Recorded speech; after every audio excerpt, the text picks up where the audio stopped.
Hi friends, welcome back to my channel. ఈరోజు మీకు కారపొడి లేకుండా క్యాబేజీ ఫ్రై ఎలా ప్రిపేర్ చేయాలో ఈ వీడియోలో అయితే ఎక్స్ప్లెయిన్ చేస్తున్నానండి. ముందుగా క్యాబేజీని తీసుకొని దాన్ని తురుముకొని ఒక ప్లేట్లో ఇలాగా అరేంజ్ చేసుకోవాలండి. ఆ తర్వాత మనము నెక్స్ట్ స్టవ్ పైన కడాయి పెట్టుకొని అందులో ఆయిల్ వేసుకోవాలి.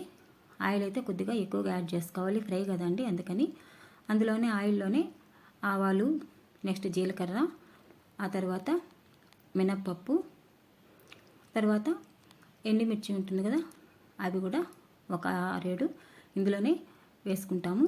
వేసుకున్న తర్వాత కరివేపాకును కూడా ఇందులోనే యాడ్ చేసుకోవాలండి. యాడ్ చేసుకున్న తర్వాత అవి కొద్దిగా దోరగా వేగిన తర్వాత మనం తురుకున్న క్యాబేజీ ఉంటుంది కదా, దాన్ని అయితే ఇందులోనే వేసుకోవాలి. వేసుకున్న తర్వాత మనము 1 స్పూను పసుపుని ఈ తురుములోనే వేసుకోవాలి. వేసుకొని కొద్దిగా కలుపుకుంటూ ఉండాలి. ఆ తర్వాత సాల్ట్ని కూడా ఇందులోనే యాడ్ చేసుకోవాలండి. యాడ్ చేసుకున్న తర్వాత మనము నెక్స్ట్ కొద్దిగా వాటర్ పోసి మూత అయితే ఇలాగ పెట్టేస్తే ఆ వాటర్కి ఆవిరికి మనకి ఫ్రై లాగా బాగా వచ్చేస్తుంది.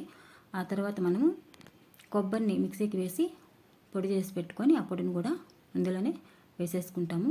చూడండి, ఇప్పుడు మనకి కారం లేకుండా క్యాబేజీ ఫ్రై రెడీ అయిపోయిందండి. ఇదైతే మనకి రైస్లోకి అలాగే చపాతీలోకి కూడా చాలా బాగుంటుంది. ఓకే అండి, ఈ వీడియో నచ్చినట్లయితే లైక్ చేయండి, సబ్స్క్రైబ్ చేయండి అండ్ షేర్ చేయండి. ఓకే అండి, ఉంటాను. Bye, see you.